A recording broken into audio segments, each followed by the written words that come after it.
Hello and welcome to Let Us Make Merry with Slaves to Armok, God of Blood, Chapter 2, Dwarf Fortress. Oh man, I love that full name. Nobody ever calls the game by its full name, but it's so beautiful. Anyways, welcome to Seadomain. Or as the dwarves call it, Allasrot. What is this? This is not going to be a let's play, in the sense that I am not going to be recording my gameplay of this. Dwarf Fortress mode, I don't think I can make that interesting to watch. The day-to-day drudgery.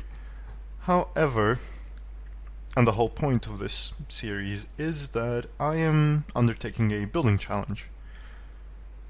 The idea is to build a fort which is completely submerged and covered by a green glass dome.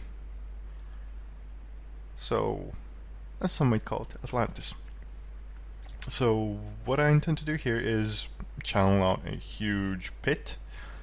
I could have tried embarking onto a lake and then building there, but I believe that's a challenge slightly above me. So instead I've embarked near a reliable water source and I'm just digging my lake. I might probably expand it here. This entire depression here has already been channeled. None of this is natural. None.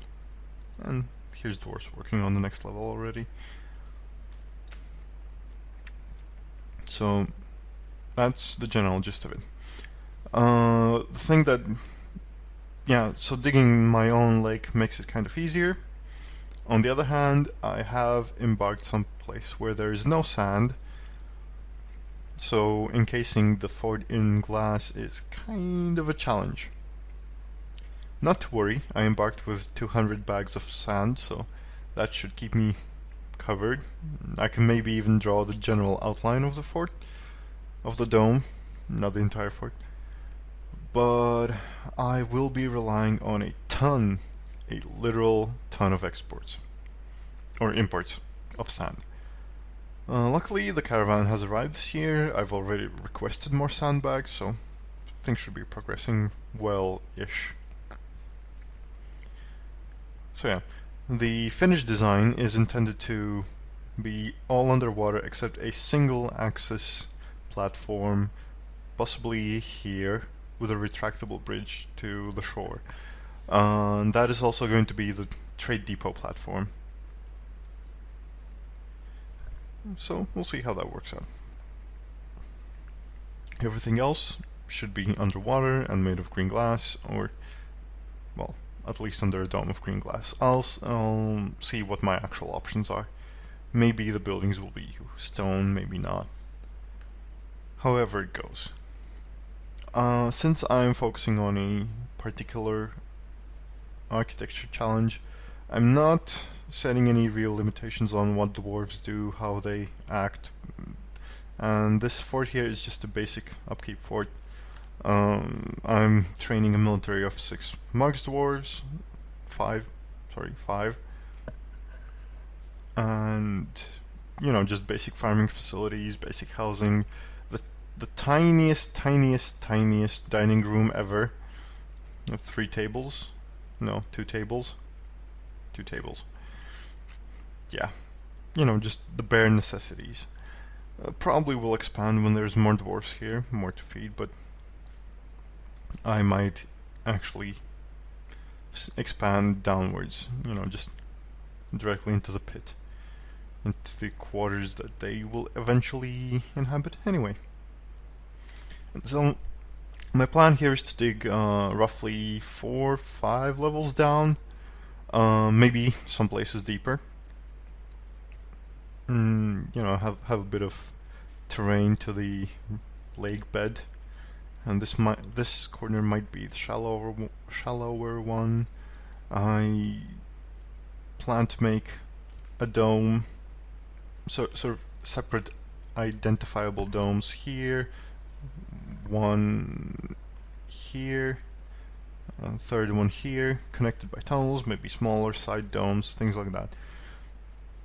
And my intention here is also to dig down, and I'll probably fill it up to this level initially, since digging from here means I can open a tunnel under the brook here and use the pressure mechanics to fill faster and more reliably.